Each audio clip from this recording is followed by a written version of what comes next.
Hello and welcome to another edition of Conspirator Brock's Pull List. This is my pull list for the week of October 9th, 2019. It is a huge week this week. Like ginormously huge, like disgustingly huge. Like oh my god, this is a ridiculous amount of books. So be prepared.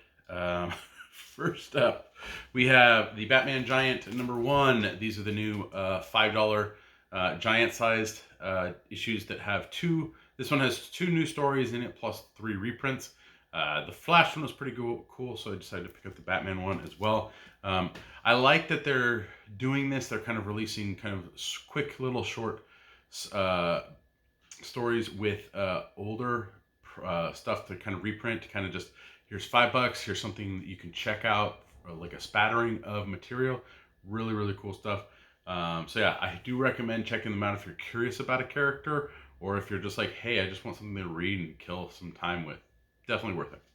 Next up, we have Batman and the Outsiders #6. It's been enjoyable so far. I'm curious to see how this story arc ends going into issue 6.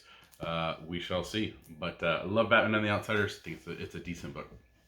Next up is a new #1 from DC, and that's Batman's Grave, written by Ellis and that's Warren Ellis, and with art by Brian Hitch.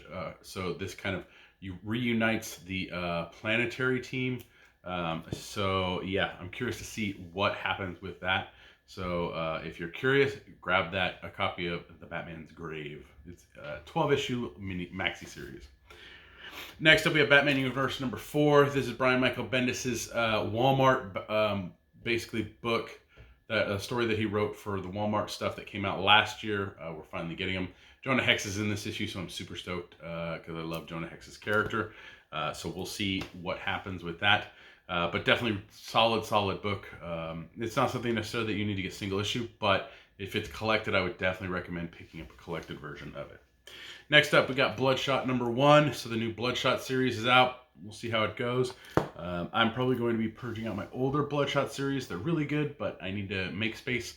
And I also need to get some money. So yeah, that's a constant problem, especially living in the Bay Area. I know everyone's like, but you get so many comics. It's because I get comics on credit and payroll. It's a split thing, mainly to help keep costs down at the shop, but also so I can actually get some things. Like my income's weirdly at the place where I can't get stuff. I can get stuff, but I can't get stuff. So it's really difficult to live on that. So I have stuff up on my eBay store, so that's a good place to check things out there. But let's keep going. Next up, we have Catwoman at #16. I've been enjoying Catwoman. It's a really fun read. This one is Jones and Allred, so I'm not just sure. We'll see if I'm going to enjoy it, but hopefully Joel Jones. Hopefully Joel Jones sticks with it for a little while. So he's been doing a good job. Next up, we have Detective Comics #1013. We're finally getting to what's happening with Mr. Freeze. So yeah, I'm curious to see what Tomasi has in store for us. His detective run has been very kind of the same pacing as most of his other stuff, but I've really enjoyed it. And pacing wise, I mean like his Green Lantern Corps. It's a really good addition to the Batman universe, but it's not something that's like overpowering. But I do think his Batman and Robin and his Superman was some of his best work, especially since he just captures the essence of a father and son dynamic when it came to Bruce and Damian and Clark and Jonathan. So, but Detective, it's good stuff. Next up is East of West #43. Yes, we got a Hickman book that's not House Powers, whatever the hell that 12-issue thing was. So East of West, I have no clue what happens. Nothing. I just keep getting it. It's good. I just don't remember what happened from issue to issue, and that's partly due to the fact that, I don't know, it takes a while for each issue to come out. So, next up we have Event Leviathan #5 of 6. So this is coming to an end. So I'm curious to see we don't know who Leviathan is yet. So hopefully we get to figure it out soon. Lois has actually had another detective team running around trying to figure this out. So I'm curious to see what that entails. So yeah, good stuff. Next up is Flash number 80. Yes, we're creeping up there. We're in the 80s now. Rebirth was, geez, only like 3 years ago, and we're already at like issue 80s. It's crazy, crazy stuff. Or 3 years ago? 4 years ago, because it was 2016. So, no, 3 years ago. 16, 17, 18, 19. 4 years, because you count this year. Yeah, my math is horrible today. Leave me alone. So yeah, but Joshua Williamson's done a great job on it. Flash is amazing. Definitely check out Flash if you haven't, especially with the Rebirth stuff. Yeah. Next up, we have Gotham City Monsters number 2. The first issue was okay, so I'm going to check out issue 2. I like how they're kind of taking something that happened in Batman at the beginning of Tom King's run, Night of the Monster Men. It basically kind of destroyed or like ruined one area of Gotham, and so they now call it because there's dead bodies of the big monsters and stuff and all this. They're rebuilding it, but it seems to kind of become the area where monsters go. So I'm curious to see what happens in Gotham City Monsters. But yeah, it's cool to see something spawn out of an event that happened in a book. It's been a while since that happened, so I'm a little kind of it's kind of a little late to the game with it. But it did need certain things to happen for it to take place and make sense. And specifically, that's where Killer Croc was in the DC universe. And at the time, he was not necessarily able, because he was on the Suicide Squad, to be in a book like this. So now he's able to. So I'm curious to see if it gets pulled off very well. But I enjoyed the first issue enough to give it a try for issue 2.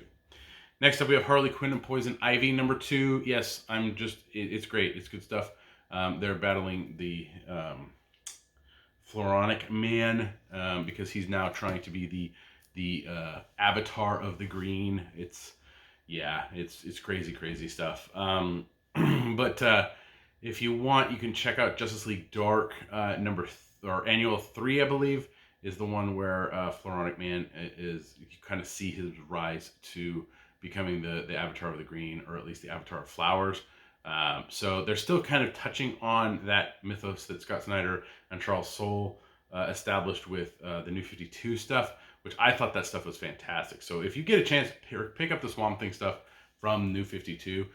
That'll give you a good idea of what like the red and the green and the rot and the gray and all that stuff is. So good stuff. Next up, we have Hawkman number 17. Vendetti's just done an amazing job on Hawkman. Really solid book.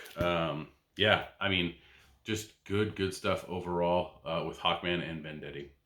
Next up is another Black Label title from DC, and that is this is a 9-issue series. And there's a couple comments I want to make about it after I announce it, but it's the Joker Harley Criminal Insanity Black Label title. This is written by Cami Garcia. She wrote that Teen Titans Raven DC Inc. book that was pretty good. So I'm curious to see what her take on Harley and Joker is. But what I wanted to show you guys was, so this is the book. It is super thin.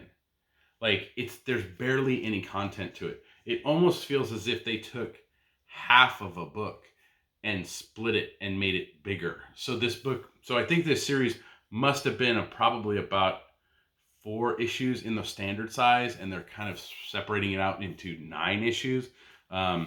At $6 a pop, you better be ready to, fork over. But I'm really curious. The artwork's fantastic in it. Miko Suyan, really cool stuff. So we'll see. But yeah, I'm excited to check out that. The Harley, what was it called? The Harley book, the Black Label Harley book that was Harley came out. That was really good. I enjoyed that as well. If you haven't not yet checked that one out, I would definitely recommend that one. It was really cool stuff. Next up, we have Joker, Year of the Villain. This is the one-shot for Joker for the Year of the Villain stuff that's going on. I'm curious to see the story that takes place in it. It sounds really cool. So DC actually released or gave stores that signed the affidavit and returned or destroyed and all that stuff. The Superman and Supergirls that there were print issues with about a few months ago. They had a variant, a Bolin, so what's his name? The guy that does Killing Joke. Why am I blanking on it? It's over there. Brian Bolin, yeah. They had Brian Bolin do a variant. There was a Brian Bolin variant that they're basically whatever you ordered from whichever was higher, Superman or Supergirl, you got that many copies of this variant specifically. So stores that didn't participate in the variant and the thing didn't get any. So there's this huge uproar about it with retailers going, we did not get our copies for some reason.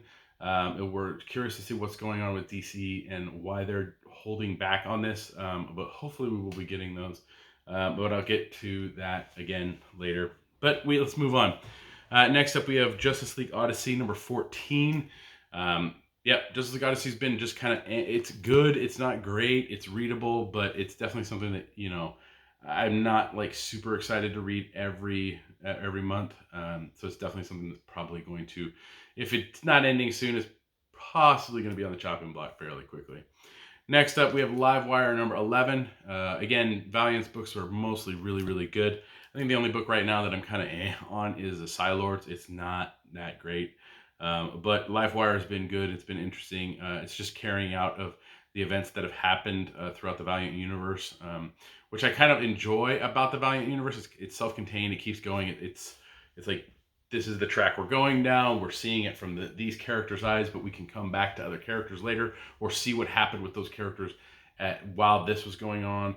I think it's a good thing, but it's very limiting, especially with what you want to talk about. But I think when you're establishing a world, it's a good thing to do, and especially get a good mythos down. So I think Valiant's doing a good job there.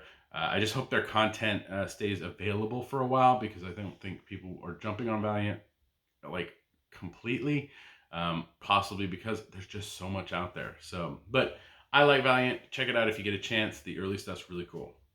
Next up, we have Oblivion Song number 20. Robert Kirkman's book has been really good. I've really enjoyed it. I can't wait to see what happens. It's been just a fun ride. Art's amazing on it. It works very well for the book. Next up is Donny Cates's Redneck number 24. And yeah, there's a little bend on the corner, but whatever. I'm not even going to care anymore. Ryan noticed it yesterday. But Redneck, it's basically redneck vampires in America. Donny Cates, it's good. It's interesting. I've enjoyed it the whole run so far. So it's definitely something I would recommend. You pick up that first trade, see if you like it. Doesn't hurt. Next up, we have Secrets of Sinister House number 1. Halloween is just around the corner, so we're getting just this huge book on just horror stories. Again, this sucker will set you back $10. It's $9.99. But sometimes it's fun to just grab those anthology kind of books and just read them and enjoy them. Next up is Spawn 301. I read 300. I was curious about what was going on, so I'm picking up issue 301 to see where it goes. I'm probably not going to continue getting Spawn, but I felt like there was something I needed to know from that I didn't get from issue 300. So we'll see. Next up is Star Wars Adventures: The Return to Vader's Castle number 2. This is again for my son. He hasn't been reading them, but he's pretty much getting to the point where he's getting there, but he's having difficulty with his stamina when it comes to reading, and so it's been tricky to kind of get that situated. Next up, we have Supergirl number 35. It looks like more Leviathan antics are going on in this book, so we shall see. I guess Superman 16. I know it's disgusting how many books. I haven't had this many books in so long. It's a lot. Superman 16. Basically, what's going on with Superman right now and is just John is leaving to go with the Legion, and Superman, Lois, Supergirl a little bit. Like all these books have only been touching on John is leaving to go, so it's interesting. The art is definitely not what you're going to expect from the series so far. It goes more towards something that's supposed to be young adult. It doesn't fit the Superman book. This isn't a Superman's in this, but very, very briefly. It's more like a Super Sons book than it is a Superman book. So We'll see.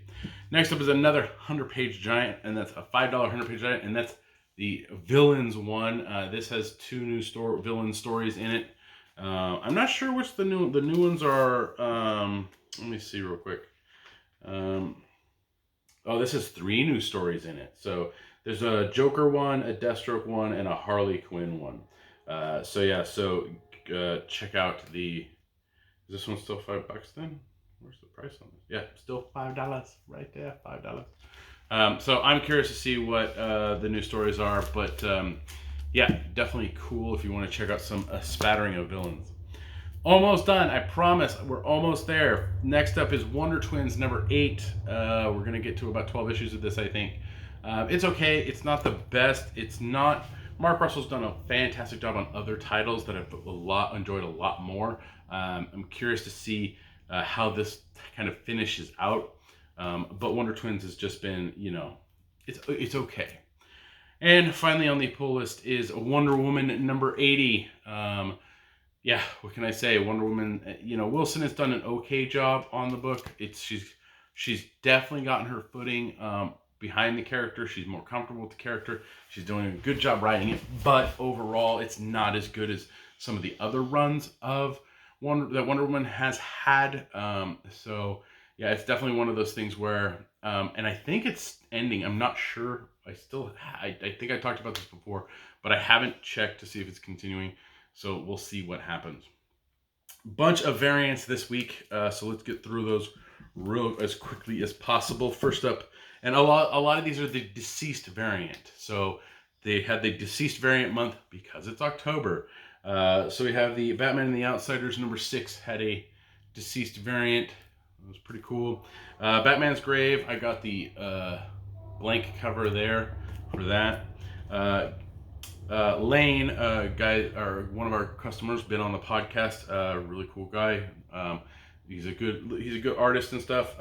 He went to New York Comic Con, and when he came back, and he brought some gifts, or basically brought some stuff back, and one of the things he got for me, which I need to pay him back for, is the foil Artgerm Catwoman cover for issue 15. That was Artgerm's last Catwoman variant. So we'll see who they get going forward.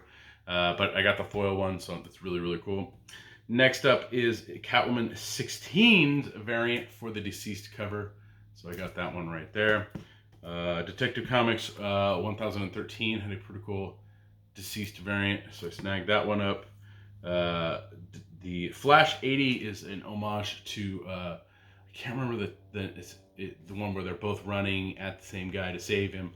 That one's really cool. So I thought that was a pretty cool cover. Of course, Harley Quinn Poison Ivy number 2 has 2 variants for Harley. And they're nice and separate and they make sense. This is how you're supposed to do it. Yeah, so there's the Harley variant and the Poison Ivy variant. It's basically the way you do it. The issue 1 with the Artgerm was not the way you do it. So this is definitely a cool one there. Again, Joker, You're the Villain. I got the blank cover. I was going to get the Brian Bolin variant that was basically going to be kind of an exclusive for stores that did follow DC's instructions and destroying all that stuff. And yeah, we'll see what happens with that. Speaking of Supergirl, we have Supergirl 35. Had a deceased variant there, so I decided to grab that one. I thought it was pretty cool. And Wonder Woman 80 had a pretty morbid deceased variant as well. Joker Harley did have a bunch of variants. There's 2 more, so this is probably the one that people are going to go after the most. I like it. It's pretty cool. And then there's kind of the mysterious Joker one.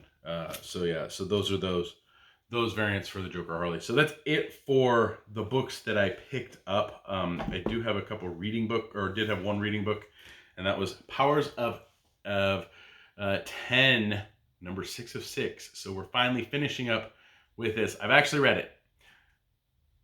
I have no clue what, House and Powers is a 12-issue maxi series. There's no mistaking it. It's a 12-issue maxi series that Marvel separated to basically bump sales on 2 number ones. and basically get people to think they were buying something that it wasn't what it was advertised as. It's a really poor technique, in my opinion, to boost readership. The book was great. I enjoyed it. It really, it sets up something, but we still don't know exactly what that is going. I mean, we have a general idea of what's going to happen with the X-Men going forward, but we still don't have clear answers for a lot of stuff. So that's what what you're going into with X-Men now. You're going to go read the X-Men title, go read the X-Force title, go read the New Mutants title, go read Marauders, go read Excalibur, go read Fallen Angels. Like, that's what this is basically doing, is trying to get you to go and jump into these other titles. I would highly recommend picking up X-Men when it comes out next week. That's something that I think is definitely going to be something that people need to pick up, as well as X-Force. In my opinion, you need to pick up. It looks to be fantastic. And New Mutants is going to be co-written by Hickman. And so those three are the ones that I think you really need to look out for going forward out of this House Hawks and Pox stuff. So those three, go for that.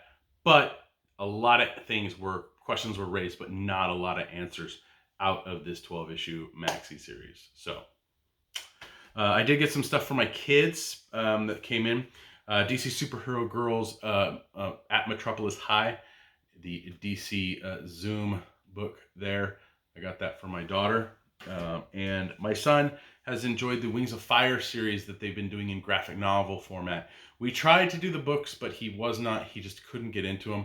So we've tried the Wings of Fire, and he's liked these ones. So hopefully I can get him interested, and then he transitions from these to the actual novels. But we'll see. Fingers are crossed, all that great stuff. I did get something, and surprising it came from Diamond, considering the first one got canceled like twice. We ended up having to order it through a book ordering company that we started to use, and it came in, and then another one came in, and we don't know if it was for me or for somebody else, or if it was a canceled order or whatever. But there was a huge fiasco with the first one, so I'm super surprised that this one came out, and that's The Art of Hearthstone Volume 2, Year of the Kraken. I have not yet even cracked open my first one. I need to open these up. I love Hearthstone. It's been a great game. It's the one thing I pretty much play all the time. I've been a little off on it lately, and especially with the news coming out with Blizzard and all that stuff. I'm like a little, really? Come on, guys. A lot of this stuff that's happening in China,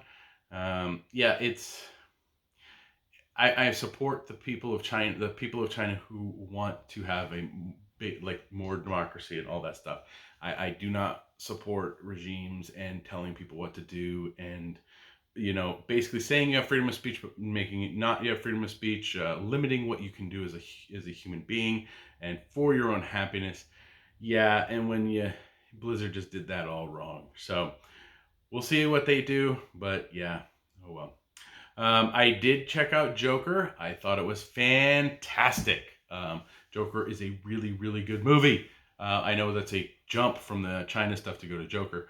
But if you have not seen Joker, go check it out. It is really, really well done. The movie is fantastic. Joaquin Phoenix gives a phenomenal performance. I tweeted after the movie, and after I got home, I tweeted about it, and I said, if you're expecting a superhero movie, you're going to be confused. If you're expecting a Joker origin movie, you're going to get something. And if you're expecting something dark and psychologically kind of mind-screwing and just all this, violent and all this stuff, you're going to be entertained. And the thing is that's really kind of a good, solid review. You're going to be entertained with Joker. I've had some people I read some articles that when you read the article, it doesn't even seem like they watched the same movie. People have called it predictable. And the thing is at some point, all stories are predictable to a degree. You just have to be a little more aware of what the story is trying to tell you or what it's not trying to tell you. A lot of people have been screaming that this movie screams of, oh, we're going to have violence and this is going to be people's mantra and they're going to go crazy and kill people and all this stuff. And I'm like, anything can cause anybody to snap. And I think the issues that that needs to be talked about isn't the violence that happens. This is how can we prevent that violence? How can we as a society keep everybody safe? And Joker actually really kind of touches on this, but I'm not going to spoil it for you guys. So if you want some spoiler talk, we do talk about it on the last episode of the Comics Conspiracy podcast, but I'll get to that in a minute. So go see Joker. If you haven't seen it, it's really good. It's not necessarily something that you need to see twice in the theater or even once in the theater. It's not that big eye candy thing, but it's still a solid movie. So yeah, go check it out. That's it for this week. I know it's a long week. It's a ginormous week. I hope next week is like tiny. It's like just nothing comes out next week because I got so much to read. I have joined, I've been on goodreads.com a lot lately. I am doing the challenge for the year, so I'm looking at reading 40 books this year since I turned 40 this year. So I'm up to 30. They do count graphic novels as books, so yeah, that works.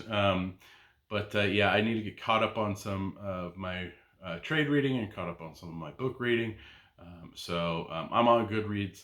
I don't remember what my username is on there. I'll try and get it for you guys next time.